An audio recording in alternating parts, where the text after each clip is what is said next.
Hello, students. A fresh and beautiful morning to all of you. I hope you all are in good health and taking great care of yourself. As you know, students, that we are done with the explanation of this poem, the listeners, that is section 3 from your unit 6, the unknown, right? And this is the last section, and with this, we would be done with our course book syllabus for term 2. So I hope that you might have understood this poem properly, and if not, please go through the poem again. We go through the video so that you would be clear what the poem is all about.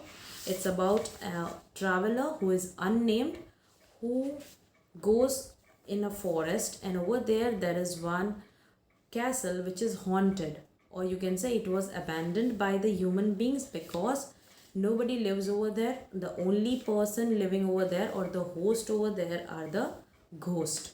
And even after knocking for a lot of time, the traveler knocked at the door so many times, but still nobody answered him, and he just left without being answered.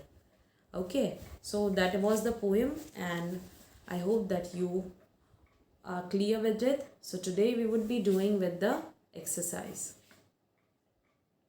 So let's see poem appreciation. On the basis of your understanding of the poem, take the most suitable answer. The first one, when the traveler does not get any answer the second time, he feels angry, confused, indifferent, or sad. So what do you think, students? What would be the right answer?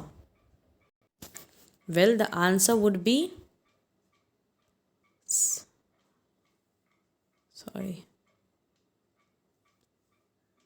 sad. Okay. The traveler was sad when he didn't get the answer for the first time and also the second time. The traveler had come to the house because he was fulfilling a promise. He wanted to find out who lived there. He had to take something he had left behind, or his horse had brought him there. So, what do you think? Well, he came there to fulfill a promise, because we saw that in the poem that he said loudly when nobody was listening to him that tell them I came and no one answered, that I kept my word. So he was there to fulfill the promise, but nobody answered him. The poem creates a sense of regret, mystery, amusement, or loss. So here the answer would be mystery, because we are not able to understand what was going on, why did he come there, and whom he wanted to meet, right? Let's see the next one. The listeners were creatures of the traveler's imagination, shadows created by the moonlight, shadows whom the traveler sees in his dream, or the spirits of people who perhaps lived there a long time ago. Well, those were the spirits, or you can say the ghost of the people who lived over there long time ago. Okay. Now let's see question answers. Answer the following question. The first one, who do you think are the inmates of the house, and give the reason to support your answer. So let's see that. I think the inmates of the house were the spirits of people who had lived there a long time back. This is evident from the phrase phantom listeners. Phantom means the ghosts, right? So वहाँ पे कौन सुन रहा था? सिर्फ ghost थे who were listening, and that phrase is used by the poet. The poet also describes in great detail how they came together and listened to the calls made by traveler, who the poet says clearly came from the world of men. So here for them men were the human beings who were alive, right? तो वो जो लोग सुन रहे थे वो कौन थे? वो घोस्ट थे, right? Now let's see next question. In your opinion, why has the poet set the action in the poem in a moonlight night and not in the day? So the poet uses a moonlit night and not a day as the poem's setting, since the sense of mystery is best represented in the night. Obviously, if you want to if you are talking about a mystery, then that thing is best represented in night time, not during the daytime. Now, let's see the third question. You need to read the poem once again and look for the images which the poet uses to create a sense of mystery.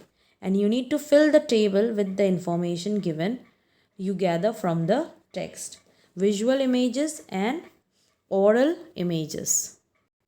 So, visual images means which were seen, and oral images means the images which were formed with the sense of hearing. Okay, so let's see. The first one is already written over there.